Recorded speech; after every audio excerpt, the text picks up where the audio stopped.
గతంలో జగన్ గారు స్పూన్తో ప్రసాదం తిన్నారని నిందలేశారట. ఇవాళ చంద్రబాబు గారును వారి కుమారులు వారి మనవలు ఇద్దరు స్పూన్తో తింటున్నారంటూ ఓ ఫోటో సోషల్ మీడియాలో తిరుగుతూ ఉంది. అది కరెక్ట్ అయితే మరి అప్పుడు మాట్లాడిన తప్పే కదా.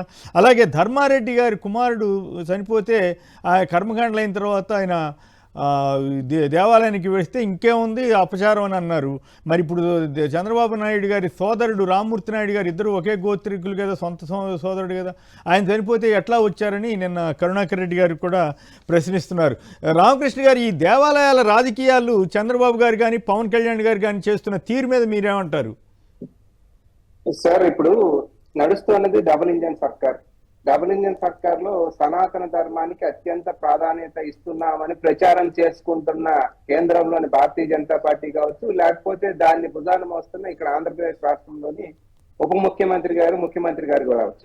ఇటువంటి తరుణంలో జిఎస్టీలు ఏదైనా అదనంగా పడేటట్టు, తిరుపతి దేవస్థానం మీద అదనంగా పన్నులు వేసేటట్టు ఉన్నప్పుడు అక్కడ ఒప్పించుకొని రావాలి కదా. నిజంగా గత ప్రభుత్వంలో మీకు అవకతవకలు జరిగినాయో, తప్పు జరిగినాయో ట్రస్టులో అన్నప్పుడు ఈ అవకతవకలు జరగడం వల్ల దీన్ని రద్దు చేసి మేము కొత్త ట్రస్ట్ ఏర్పాటు చేస్తున్నాం, దానిపైన జిఎస్టీ వేయొద్దండి అని కేంద్రంలో ఉన్న భారతీయ జనతా పార్టీని, హైందవాన్ని ఈ 2014 తర్వాత ఈ రాష్ట్రాన్ని హైందవంలో, ఈ దేశాన్ని హైందవంలో కాపాడుతున్న నరేంద్ర మోడీని ఒప్పించుకొని ఇక్కడ వీళ్ళు చేయాల్సిన కార్యక్రమం కదా.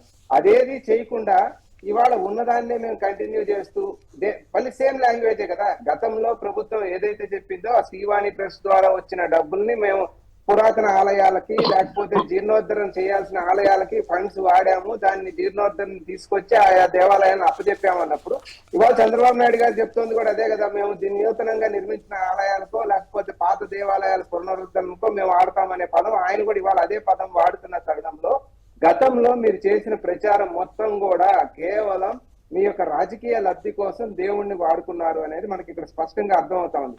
అది ఇవాళ కొత్త ఏం కాదు. కొమ్మినేని గారు, రాజశేఖర రెడ్డి గారు తిరుమల యొక్క పరిధిని 2 కొండలుగా ఉన్న పరిధిని 7 కొండలుగా రాజశేఖర రెడ్డి గారు పెంచితే, రాజశేఖర రెడ్డి గారు పరిధిని కుదించారు అని ఆయన పైన అనవసరమైన ప్రచారాన్ని, అసత్య ప్రచారాన్ని చేసి ఆయన పైన లేనిపోని నిందలేసింది మనం స్పష్టంగా చూడటం జరిగింది.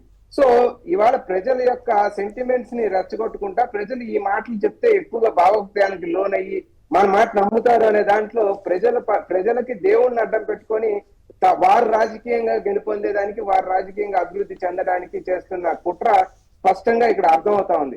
అయితే కొమ్మినేని గారు ఈ రోజుకైనా కూడా రిక్వెస్ట్ చేస్తా ఉంది ఏమంటే, శ్రీవాణి ట్రస్ట్ కి ఏదైతే డొనేషన్ వస్తా ఉందో 10,000 రూపాయలకి రసీదు ఇవ్వడం లేదు, ఎందుకంటే జిఎస్టీ పడుతుంది అనే దాంట్లో రసీదు ఇవ్వడం లేదు.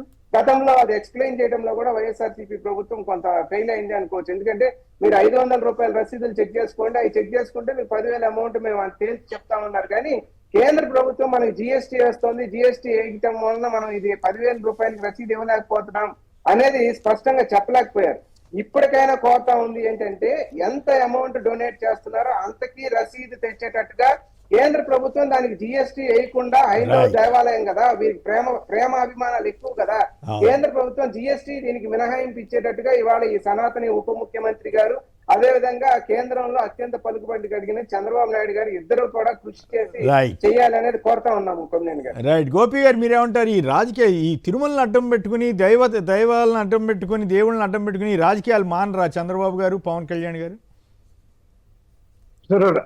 రాజకీయానికి కాదేది అనర్హం అని ఇప్పుడు దేవస్థానాలు, దేవుళ్ళు కూడా రాజకీయాలకు వచ్చేసారు.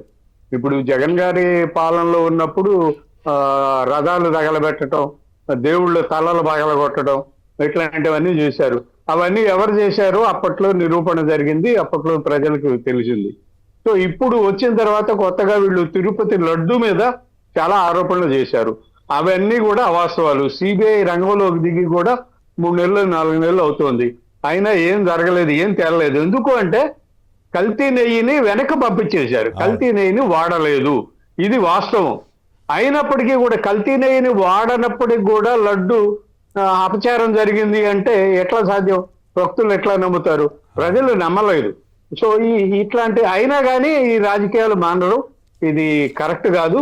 సో రాధాకృష్ణ గారు చెప్పినట్టు జిఎస్టీని తీసేసే పని రాజకీయంగా టీడీపీ కానీ మరి జనసేన కానీ చేయాలి. జనసేన సనాతన ధర్మం భుజాన్ని వేసుకుంది, బీజేపీ కంటే చాలా ఎక్కువగా జనసేన సనాతన ధర్మాన్ని మోస్తోంది కాబట్టి జనసేన పార్టీ అధ్యక్షుడే కాషాయ బట్టలు లేకపోతే ఇంకో బట్టలు వేసుకొని పూర్తిగా తిరుగుతున్నాడు కాబట్టి ఆయనే తిరుపతి మీద జిఎస్టీ లేకుండా చూసుకోవాల్సిన అవసరం ఉంది.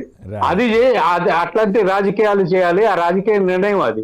జిఎస్టీ తీసేయడం అనేది రాజకీయ నిర్ణయం కాబట్టి అట్లాంటి రాజకీయాలు చేయాలి. కానీ ప్రతిపక్షం మీద నెట్టేయడానికో లేకపోతే పాలకపక్షం లబ్ధి పొందడానికో రాజకీయాలు చేయడం కరెక్ట్ కాదు.